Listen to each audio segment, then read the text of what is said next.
Hey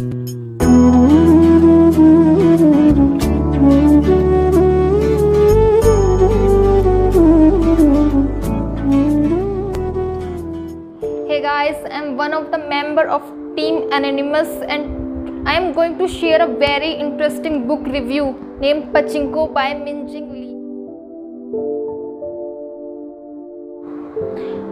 Minjing Lee is the author of two interesting novels, Pachinko and The Food for Millionaires in 2017.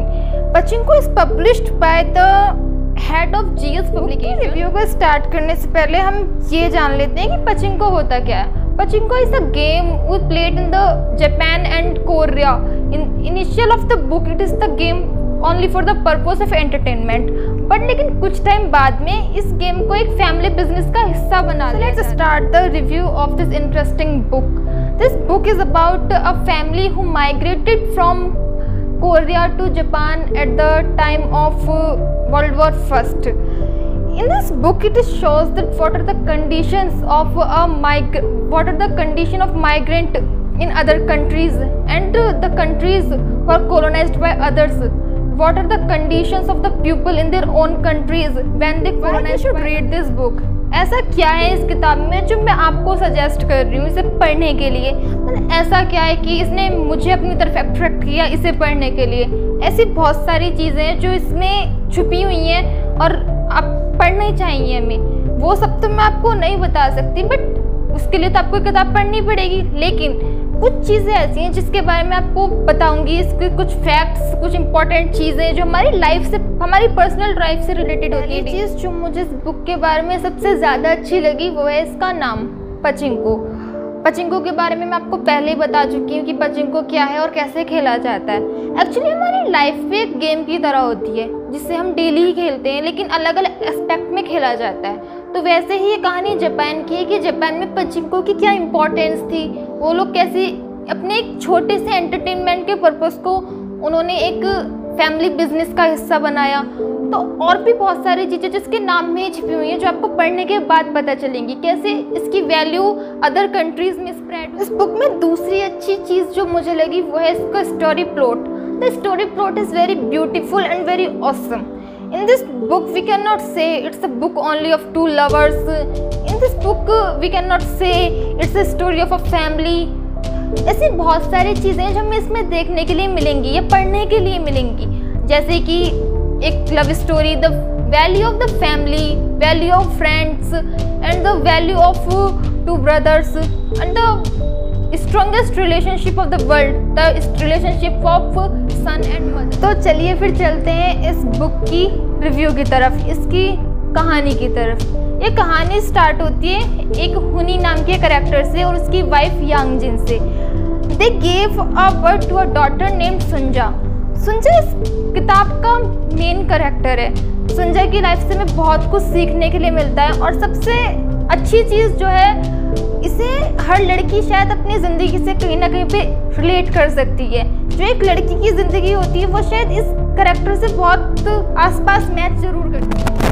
सुंजा एक 14 साल की लड़की है जिसके साथ में एक ट्रेजेडी हो जाती है और उस ट्रेजेडी के बाद में शायद उसकी ज़िंदगी पूरी तरह बदल जाती है। वो कोरिया से जापान की तरफ माइग्रेट करती है और वहाँ जाकर उसकी ज़िंदगी और भी बद से बदतर बनती है। After this tragedy Sunja married to a man named Baek Isak who is from Japan and a minister of a church. तो सुंजा की असली कहानी स्टार्ट होती है उसके जापान जाने के बाद में। उसका स्ट्रगल जापान में जाके स्टार्ट होता है जहाँ पे उसे डे बाय डे एक नई प्रॉब्लम को फेस करना पड़ता है। Sunja gave birth to child named Noa and Mozasu. Sunja की कहानी जापान में जाने के बाद में और भी ज़्यादा ख़राब हो जाती है।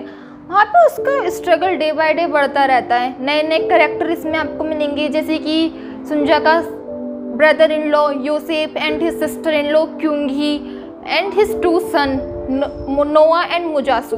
नोआ is the son of his ex boyfriend Koh Hansu who birth after his marriage with Bek Isaac, and his second son named Mojasu.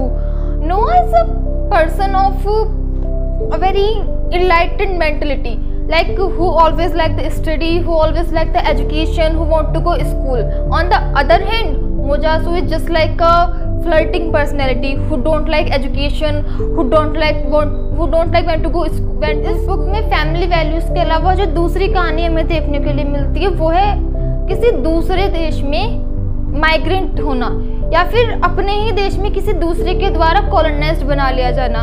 तो जापान और हम अभी तक सिर्फ इतना जानते हैं कि इंडिया और ब्रिटिशर्स के रिलेशन कैसे थे, बट शायद इस बुक को पढ़ने के बाद हम ये जानेंगे कि जापान और कोरिया के रिलेशंस कैसे थे, कैसे जापान ने कोरिया को 35 इयर्स तक ब्रूटली हालत रहती है माइग्रेंट्स की किसी दूसरे देश में, या फिर क्या होता है जब कोई हमें अपने ही देश में बंदी बना लेता है। जैसे कि हम भारत के बारे में जानते हैं, ब्रिटिशर्स ने भारत के साथ क्या किया, कैसे किया और हमने कैसे आज़ादी मिली, लेकिन शायद हम कोरिया के बारे में इतना नहीं जान पाते, जापान या कोरिया के रिश्ते कैसे थे या अब कैसे हैं, क्योंकि हमारे पास ना ऐसा कोई रिसोर्सेज हैं जिससे हम जान पाएँ।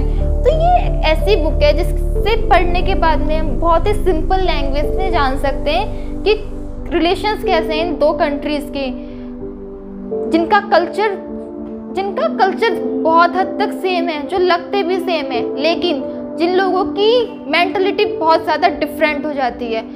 ये कहानी वर्ल्ड वॉर फर्स्ट से स्टार्ट होकर 1980 तक चलती है, जिसमें 2 वर्ल्ड वॉर पड़ते हैं और उस टाइम पे जो कहानी है वो शायद कोरियंस की और भी ज़्यादा बद से बदतर बनती जाती है। एक फैमिली जो इसमें दिखाई गई है सुंजा की, उसका स्ट्रगल डे बाय डे। आज के टाइम में हर देश, हर कंट्री, हर नेशन ह्यूमन राइट्स की बात करता है, अपने फंडामेंटल राइट्स की बात करता है। उस टाइम पे सिर्फ इतना था कि लोग अपना सर्वाइवल कैसे करें।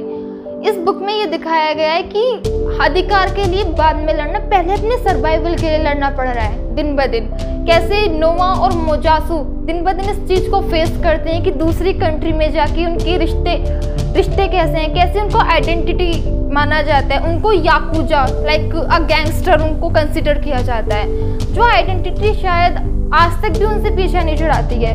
ये 2 देश जो दिखने में सेम है, उनका कल्चर भी कुछ सेम सा ही है, लेकिन फिर भी इन दोनों देशों के बीच में शायद उस टाइम के रिश्ते बहुत ज़्यादा डिफरेंट थे, बहुत ब्रूटल थे। अल्टीमेटली हम आते हैं इस बुक के कंक्लूजन पर। इस बुक को पढ़ने के बाद में हर व्यक्ति अपने आप को इस बुक में कहीं ना कहीं ज़रूर पाएगा, क्योंकि स्टोरी एक फैमिली की है, एक पर्सन की, एक इंडिविजुअल की है। तो अगर मैं कहूँ कि इस बुक की रेटिंग के बारे में, तो I am giving it 4 out of 5.